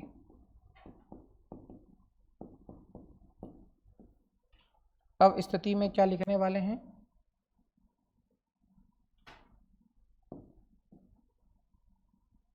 अवस्थिति पढ़ रहे हैं।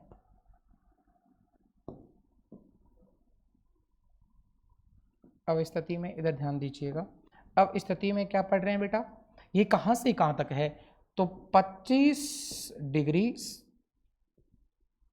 सेंटीमीटर वर्षा रेखा से कम, या कोष्टक में या क्या लिखोगे, अंतरराष्ट्रीय सीमा तक, या अंतरराष्ट्रीय सीमा तक, या अंतरराष्ट्रीय सीमा तक, या अंतरराष्ट्रीय सीमा तक, ये आपको बात ध्यान रखनी है। क्लियर बात है। अगला यहां लिखेंगे वर्षा। वर्षा कितनी होती है, तो वर्षा होती है 25 डिग्री सेंटीमीटर से कम। फिर उसके बाद में अगला लिखें परिस्थितियां कैसी है यहाँ की, तो परिस्थितियां लिखेंगे तो परिस्थितियां हो जाएगी कैसी, शुष्क। परिस्थितियां कैसी हो जाएगी यहाँ पर, शुष्क परिस्थितियां। परिस्थिति का मतलब होता है जलवायु कैसी यहाँ की, शुष्क परिस्थितियां हो जाएगी। ये लो जी, ये बात कंप्लीट हो गई इसकी। अब 2 नंबर प्रदेश इधर ले रहे हैं, उसका नाम क्या है, राजस्थान बांगर। राजस्थान का बांगर, और राजस्थान के बांगर में पढ़ेंगे। राजस्थान के बांगर में सबसे पहले क्या लेंगे, अवस्थिति।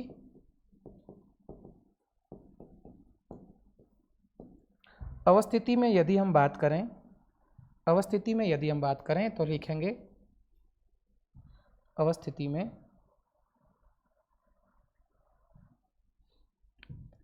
अवस्थिति में 25 डिग्री सेंटीमीटर से 40 डिग्री सेंटीमीटर वर्षा रेखा होस्ट में लिख देना अरावली तक।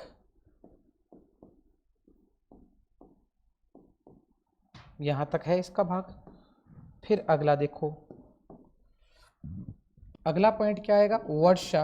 यहां वर्षा कितनी होती है, 25 डिग्री सेंटीमीटर से 40 डिग्री सेंटीमीटर तक।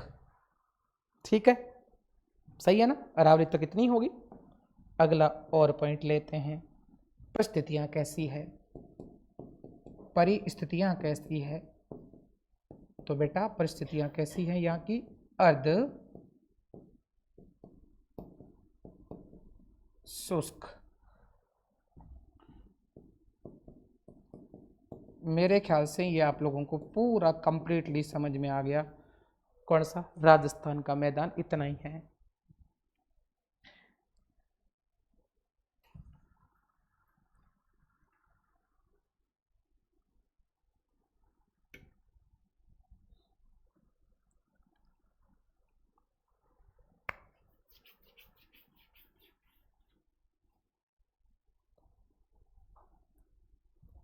उतार लो आराम से।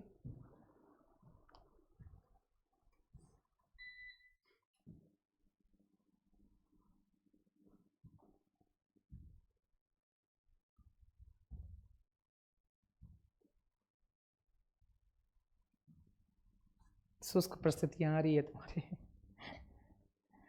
उतार लो। फिर अगला कौन सा मैदान पढ़ेंगे, सतलज का मैदान पढ़ेंगे, है ना।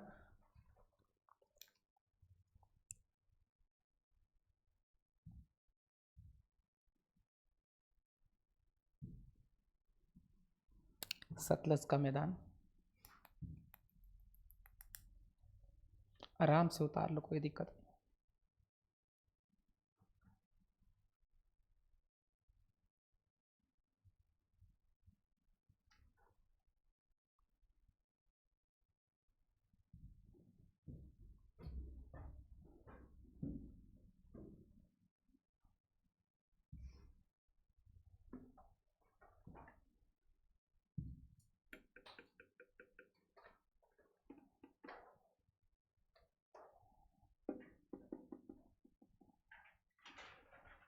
उतारा, नेक्स्ट ले लूं।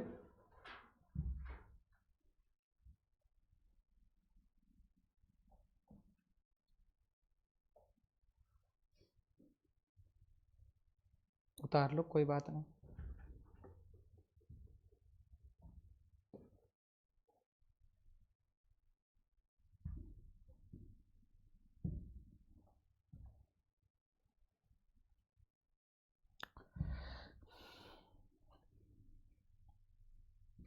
हो गया बेटा, ओके। चलो अगला कौन सा पढ़े, सतलज का मैदान।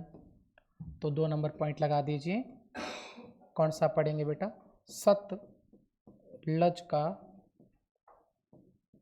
मैदान।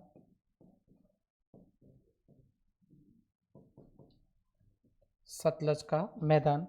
सतलज का मैदान बनाने वाली नदियां कौन कौन सी हैं, तो देखो व्यास हैं, सतलज खुद है, क्लियर बात है, और रावी है, तीनों नदियों के द्वारा। तो निर्माण क्या लिखोगे, निर्माण बराबर, इसका निर्माण किसने किया, तो क्या लिखोगे, सतलज, रावी व व्यास नदियों, व्यास नदियों के द्वारा। ठीक है, ये तीनों नदियां क्या कर रही है, अपने साथ में उठा के क्या लेके आई है, निक्षेपण किया उसने जलोढ़ का, तभी तो इसका क्या हुआ है, निर्माण हुआ है। ठीक है,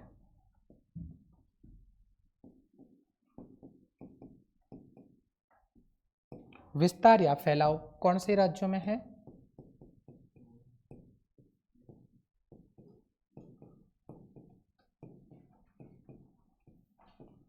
पंजाब व कौन सा राज्य बेटा, हरियाणा राज्य। क्लियर है ना, बात समझ में आ गई। फिर उसके बाद में विस्तार की दिशा अगर बात करें तो उत्तरी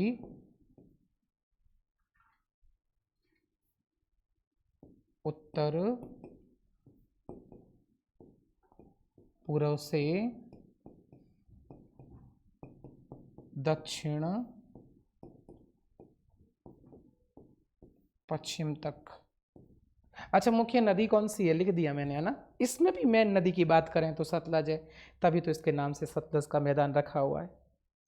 तो क्या लिखा, उत्तर पूर्व से दक्षिण पश्चिम की ओर। अगला लिखो ढाल इसका।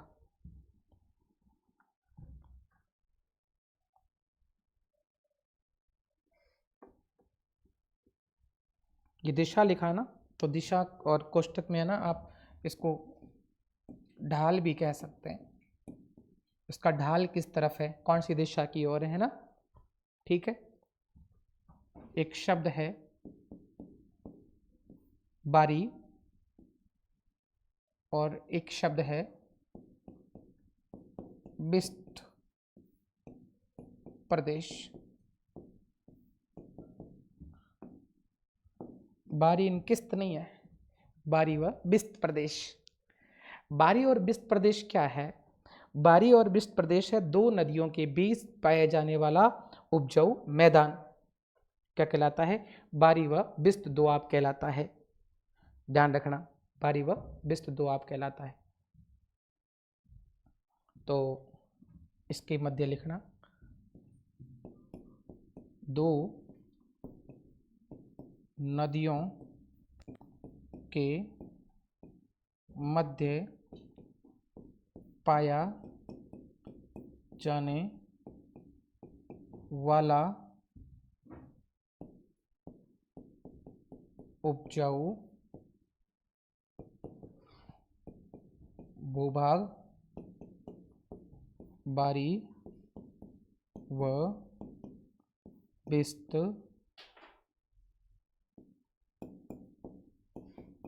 दोआब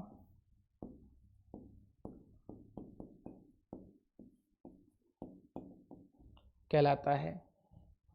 उतार लीजिएगा।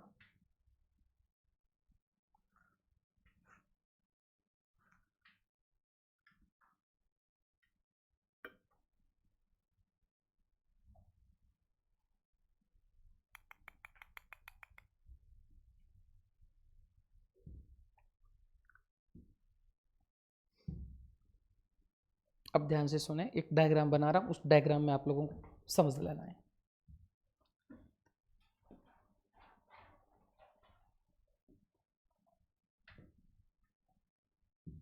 ये मान लीजिए नदियां हैं, इस नदियों के नाम लिख रहा हूं। ये नदी रावी है,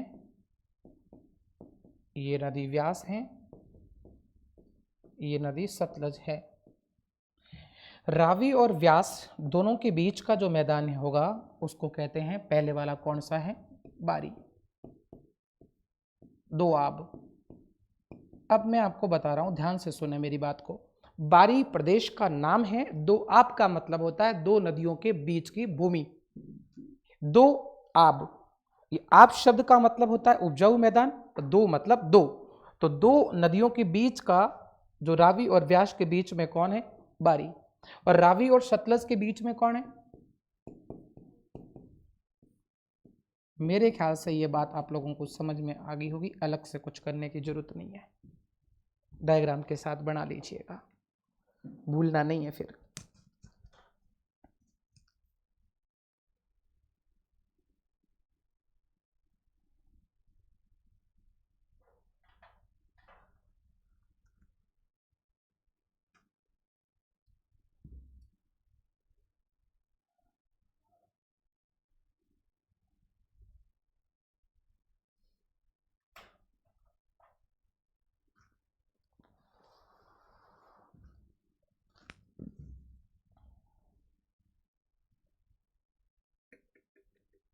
एक थोड़ा सा और आपको थोड़ा समझा रहा हूं, उस चीज को भी समझ लीजिए। सतलज के बाद एक नदी आती है जिसका नाम यमुना है, या सॉरी, सतलज के बाद एक नदी आती है जिसका नाम घग्गर है। घग्गर के बाद एक नदी आई जिसका नाम यमुना है। तो उन दोनों के बीच का भी थोड़ा सा पढ़ लेते हैं।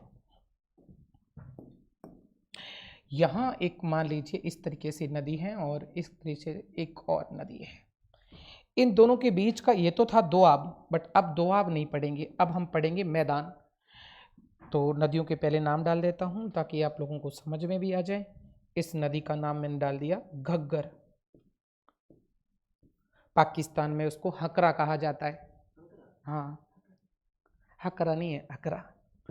और ये नदी है कौन सी? यमुना। अब इनके बीच की बात कर रहा हूं, ध्यान से सुने। सतलज व घग्गर के बीच का मैदान जो होता है उसे कहते हैं मालवा का मैदान। याद रखना है, मालवा का पठार अलग है। जबकि घग्गर व यमुना के बीच में भिवानी का बांगर कहते हैं। भिवानी का बांगर कहते हैं, इस बात का भी ध्यान रखना है। ये हरियाणा में है। मैं इसलिए करवा रहा हूँ, कई बार ऐसे क्वेश्चन पूछा जाता है मालवा का मैदान और बच्चे कहते हैं मालवा का पठार मध्य प्रदेश। हाँ ठीक है, मध्य प्रदेश होगा ना, मध्य प्रदेश नहीं है, उतार लीजिएगा।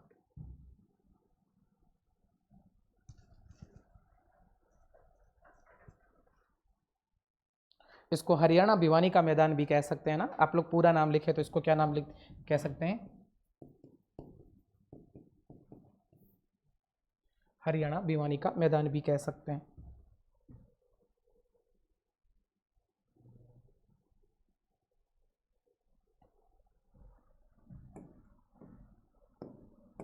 यदि मैं यहाँ पर लूँ, इस तरीके से डेटा कलेक्ट करके बताऊँ मैं आपको, तो आपका पहला आ जाता है बारी, दोआब। फिर अगला डेटा आपका आता है बिस्त, दोआब। फिर अगला डेटा आता है मालवा का मैदान। फिर अगला डाटा आता है हरियाणा भिवानी बांगर। हरियाणा भिवानी बांगर। चलिए इसके बीच में लिखते हैं। बारी जो होगा वो किसके बीच में होगा? रावी और व्यास नदी। फिर उसके बाद में बिस्त होगा व्यास व सतलज भी नाम आता है, कई जगह सतलुज भी नाम आता है। मालवा किसके बीच में होगा? सतलज व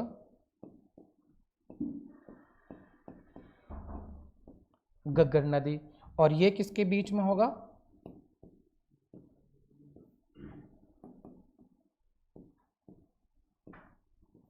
घग्गर व यमुना नदी। ये बातें आप लोगों को ध्यान रखनी पड़ेगी थोड़ी सी।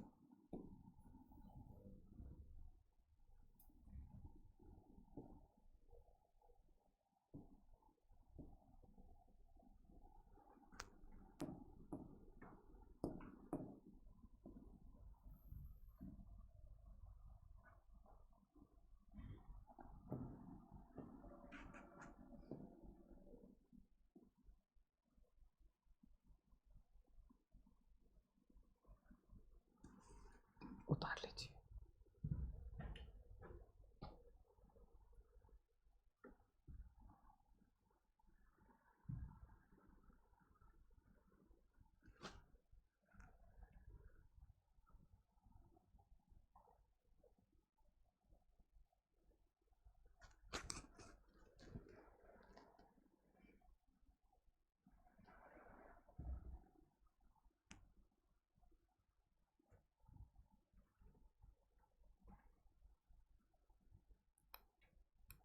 एक और बता रहा हूँ, ध्यान से सुने। 5 नदियाँ हैं और पांचों नदियों के मध्य 6 नदियाँ मान के चलिएगा।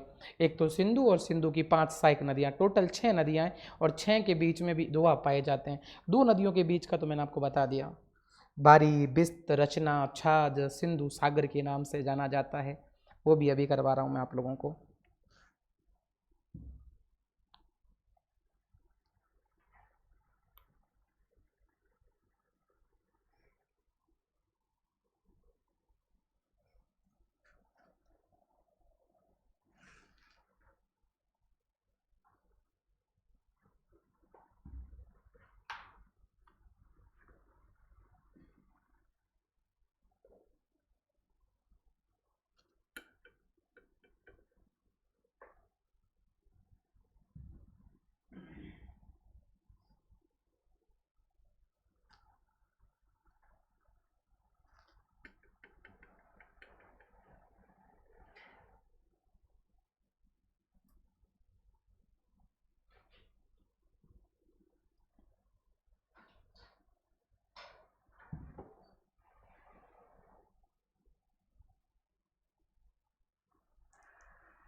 हो गया।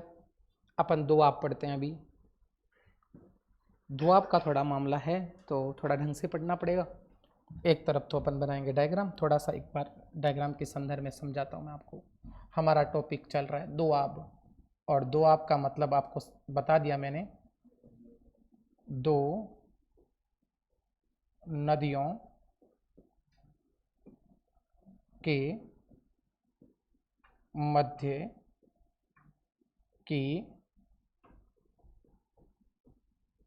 उपजाऊ भूमि। चलिए, दो नदियों के मध्य की उपजाऊ भूमि क्या कहलाती है? दोआब कहलाती है। ठीक है, उपजाऊ प्रदेश भी कह सकते हैं, भूमि भी कह सकते हैं। नदियों के नाम लिख रहा हूं, सिंधु, सिंधु के बाद में आ जाएगा, आराम से इतना पूरा तो हो ही जाएगा, सिंधु, चिनाब,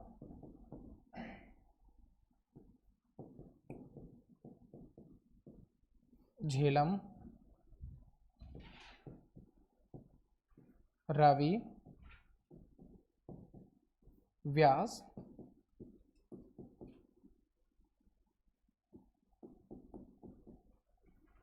सतलज।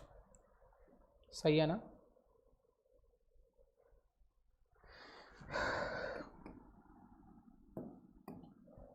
फटाफट ऐसे बनाओ, लिखो, फिर इसका अगला पढ़ते हैं आप।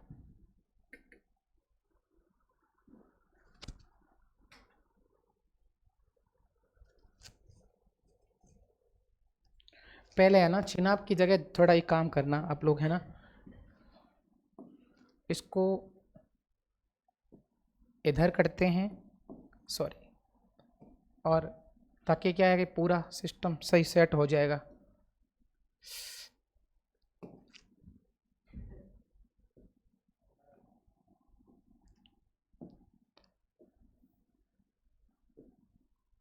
ये आ गई झेलम नदी,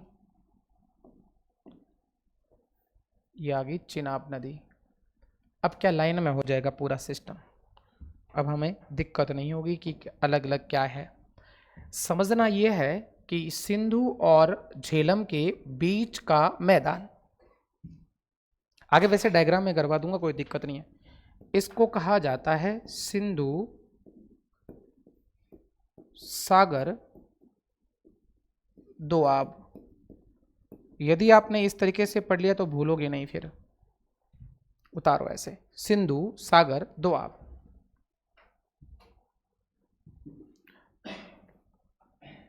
झेलम और चिनाब के बीच में, ये झेलम है और चिनाब के बीच में छाछ दोआब। चिनाब और रावी, रावी और व्यास, व्यास और सतलज।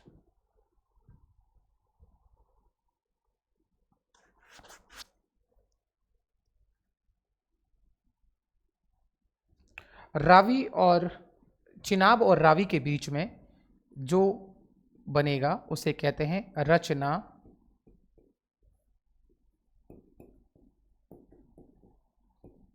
दोआब। कौन सा दोआब पढ़ेंगे? रचना दोआब।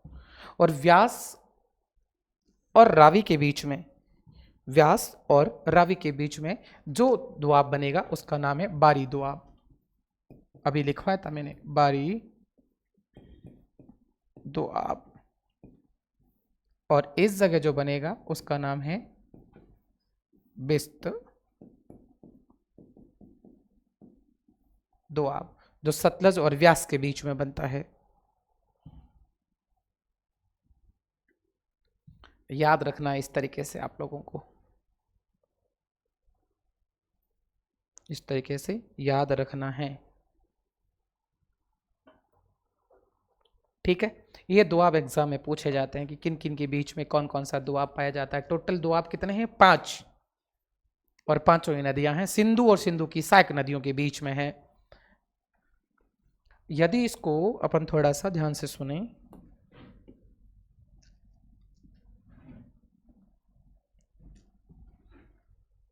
एक तो थोड़ा ऊपर की तरफ इसको बढ़ा लेते हैं, एक थोड़ा, यस।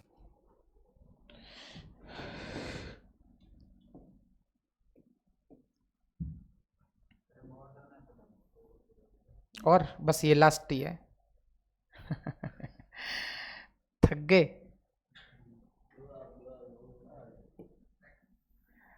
दो आप तो याद नहीं करोगे तो एग्जाम में यही आएगा, पर दूसरा पढ़ाऊं क्या?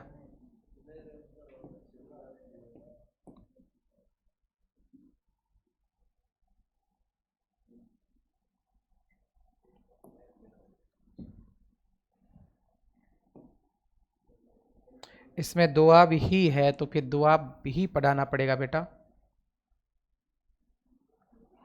उर्दू पढ़ाऊं?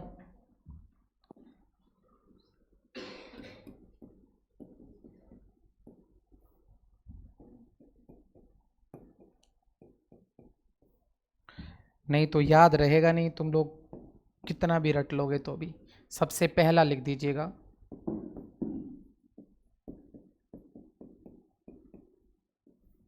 सिंधु सागर। सिंधु सागर में लिखो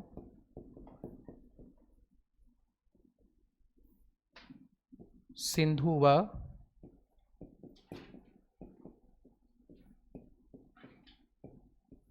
झेलम नदी के बीच में।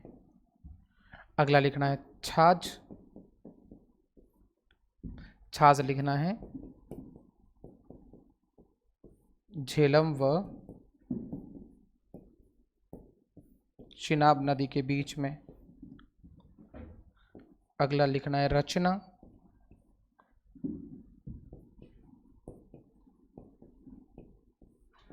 चिनाब व रावी नदी के बीच में। रचना के बाद लिखोगे बारी।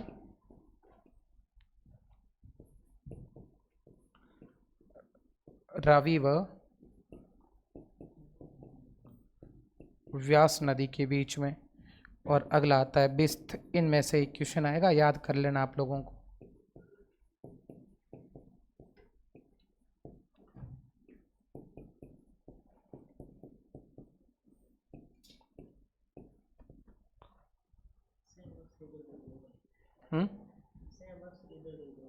इधर नहीं घूम रहे, अभी ये डायग्राम आपको याद करना है।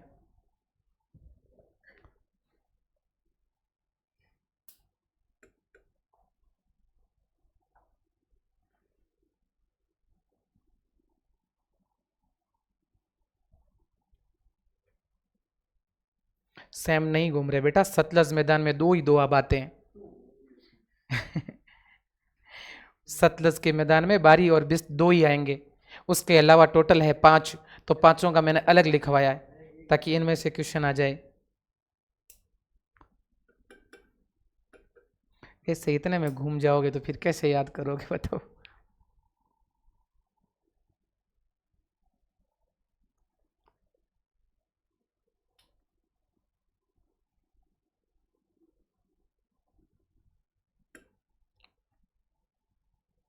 फिर अगला लगा दो गंगा का मैदान।